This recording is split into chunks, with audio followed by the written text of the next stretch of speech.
নমস্কার সকলকে, আশা করি প্রত্যেকে ভালো আছেন এবং সুস্থ আছেন। আমার নতুন একটি ব্লগে আপনাদের সকলকে স্বাগত।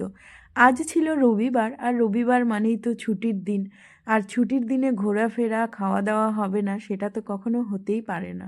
তো বাইরে ছিল শীত, আর এই শীতকালে বিকেলবেলা জাস্ট একটু জমিয়ে আড্ডা দিলে বেশ ভালো হয়। তো সেই কারণে আমরা আমাদের একটা টিম আছে বলা চলে, কয়েকজন ৩-৪ জন মিলে একটা গ্রুপ আছে।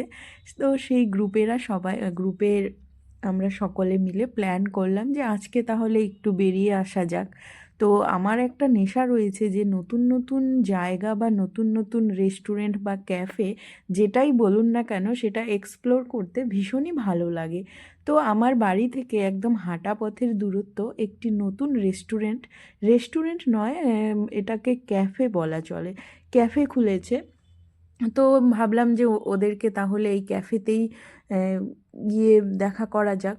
তো আমরা সেই কথা মতো আমরা বিকেলবেলা সেই ক্যাফেতে চলে গিয়েছিলাম। ক্যাফেটার নাম আপনারা অলরেডি দেখেই নিয়েছেন, স্প্রাউট অ্যান্ড ব্রু ক্যাফে। তো ভীষণই ঝাঁ চকচকে সুন্দর একটি ক্যাফে। আর এখানে দেখতেই পাচ্ছেন বেশ ক্রিসমাসের জিনিস দিয়ে এখনও সাজানো, যেহেতু 25শে ডিসেম্বর সেদিনই গেল। তো ডেকোরেশনগুলো এখনও রয়েছে, ভীষণই সুন্দর।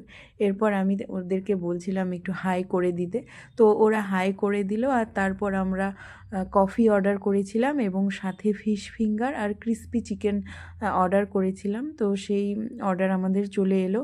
দেখতেই পাচ্ছেন কফিটা ছিল ভীষণ ভালো, আর এই শীতকালে গরম গরম কফি তো ভীষণই ভালো লাগে।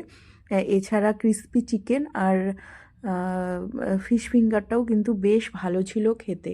তো এরকম একটা নতুন রেস্টুরেন্ট আর সেই ক্যাফে, তো সেই ক্যাফেতে এরকম খাবার কিন্তু বেশ ভালো ছিল। এরপরে আমরা বেশ আড্ডা দিয়ে বাড়ি চলে এসেছি।